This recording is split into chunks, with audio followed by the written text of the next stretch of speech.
كتير بيقولوا ان مستحيل تنزل من 30% نسبة دهون الى 10% نسبة دهون. عشان تعرف الطريقة كمل معايا الفيديو لغاية الاخر.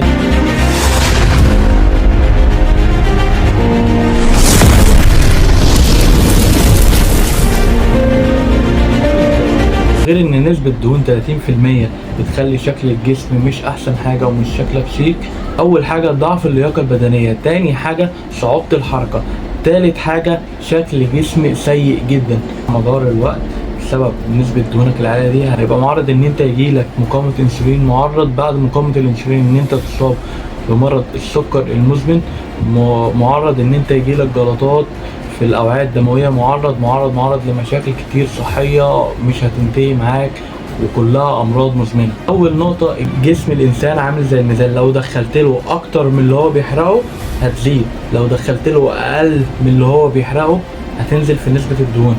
فهو الفكره في ان اللي داخل يبقى اقل من اللي خارج، لو اللي داخل اكتر من اللي خارج كده انت هتزيد، لو اللي داخل اقل من اللي خارج فانت كده هتنزل في الوزن وهتنزل نسبه دهون. تاني حاجه، ايه الاكل اللي هنركز عليه؟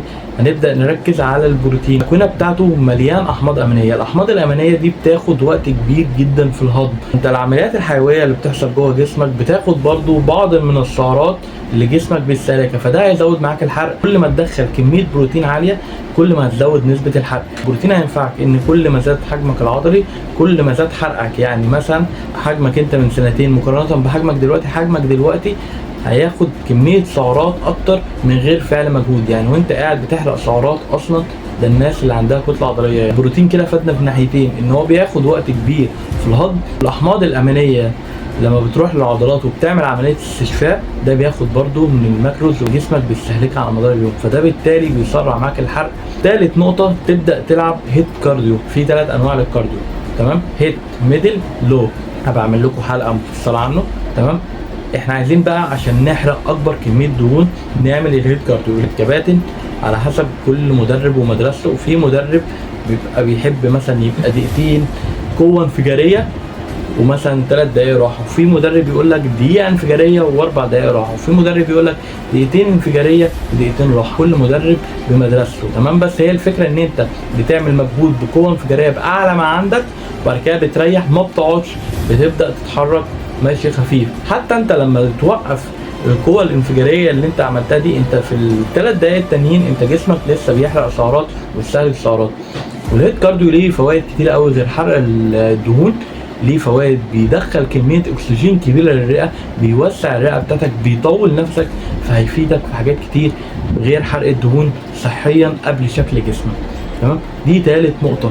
رابع نقطه، تبدا تزود حجمك العضلي. كل ما زاد حجم العضلات كل ما زاد حرقك للدهون، ده وانت قاعد من غير ما تعمل مجهود. فانت بتوفر على نفسك مجهود كبير.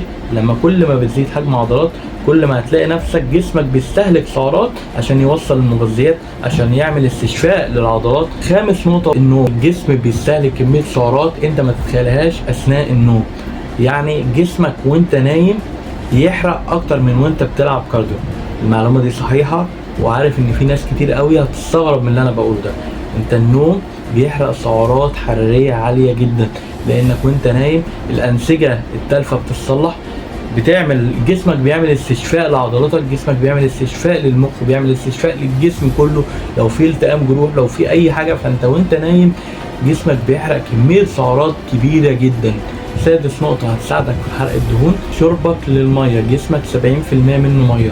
بعيدا عن مسألة العضلات، المية مهمة جدا لجسمك، مهمة جدا للعمليات الحيوية في جسمك، مهمة جدا ليك انت كشخص، بعيدا عن فقدان الدهون وبعيدا عن الفتنس وكمال الاجسام وعن خسارة الدهون وعن شكل الجسم. المية شيء مهم جدا. الناس اللي بتشرب تحت 3 لتر في اليوم دي بتبقى معرضة انها يجيلها فشل كلوي، بتبقى معرضة انها تجيلها مشاكل صحية، بتبقى معرضين ان هم يجيلهم هبوط في اي وقت. فقلة المية هتأذيك صحتك واعضائك من جوه قبل ما تأذيك من شكلك من بره. فعلي نسبة المية اللي بتشربها، هتبدأ تلاقي فرق. السوائل الزيادة المحبوسة تحت الجلد هتبدأ تنزل، هتبدأ تقلل من الصوديوم. انا قلت تقلل من الشيطة. انت لو قطعت الصوديوم 2-3 بالكتير هتكون ميت. الصوديوم مهم جدا جدا جدا لضغط الدم. الصوديوم وقع في لعيبه، اللي بيخلي لعيبه اولمبيا يغمى عليهم، واللعيبه اللي ماتت وهي على المسرح، في بعض اللعيبه كانت هتموت قبل المسرح بسبب قطعهم للصوديوم وتدخين مضرات بتطرد الصوديوم والبوتاسيوم. فانت الاملاح مهمه جدا لجسمك، واوعى تقطع صوديوم، واوعى تسمع كلام اللي يقول لك اقطع ملح.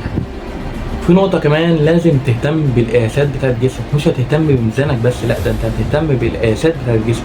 قياس المحيط بتاع وسطك، قياس المحيط بتاع كتفك، قياس كل الحاجات دي لازم تبدأ تقيسها. يعني هتراقب ميزانك، هتعلي ميتك، هتهتم بنومك، هتهتم بالتمارين المقاومة اللي هتزود لك الكتلة العضلية، هتهتم بالبروتين، واهم حاجة الاستمرارية. واللي بيخلي الناس توصل، الاستمرارية عمر ما كانت السرعة او شدة الدايت، عمر ما شدة الدايت هي اللي هتوصلك، بالعكس ده هتأذيك وهتعمل لك مشاكل تانية. بس دي كانت حلقة النهاردة. لو حابب تعرف تفاصيل عن البرامج المخصصة سايب لك الرقم تحت، ابعت لي رسالة تدريب وانا هبعت لك كل التفاصيل. وبس، السلام عليكم ورحمة الله وبركاته.